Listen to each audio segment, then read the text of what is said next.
Hello again.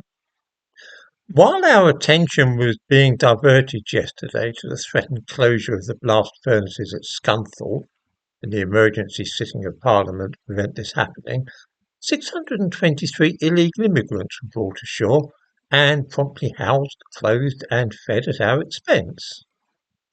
Make no mistake, these people may well claim asylum. Some of their applications will certainly be refused, but there is not the slightest chance of their ever leaving our country again, no matter what the result of their claims, appeals and so on.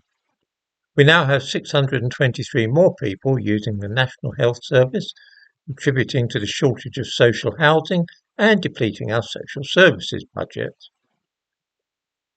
This immigration racket is being conducted primarily by two organisations, one of which is a registered charity and the other a part of the British state.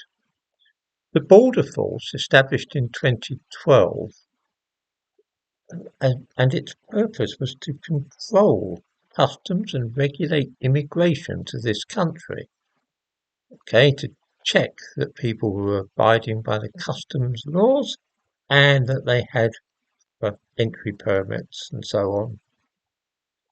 It protects airports and other points of entry by screening arriving passengers and sometimes refusing them entry to Britain.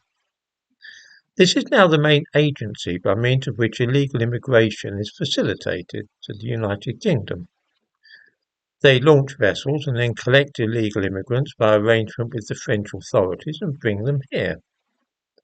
Although the Border Force is quite ruthless at checking passports of those who land at Heathrow and Gatwick, they do not demand passports of those whom they bring into Britain themselves in the English Channel, simply waving them through, as you might say. They are aided in this endeavour by the Royal National Lifeboat Institution, which also arranges to collect illegal immigrants and bring them here. In other words, rather than deterring illegal immigration, which is why the Border Force was established in the first place, it is making it easy. It is facilitating it. Rather than saving the lives of people who have unexpected accidents at sea, which is why the Royal National Lifeboat Institution was set up, it is instead devoting its efforts toward people who have deliberately set out to sea with the express intention of entering Britain by hazardous and irregular means. I wonder if there can really be anybody today who does not see what has happened to these two bodies. Forget just for a moment whether you are one of those who says that refugees are welcome here, or instead somebody who is bitterly opposed to illegal immigration. That's irrelevant.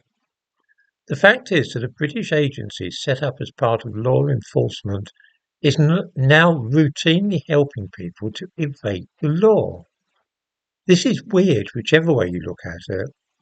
Something strange is going on, but hardly anybody in the mainstream media seems to grasp the essential nature of what we are seeing.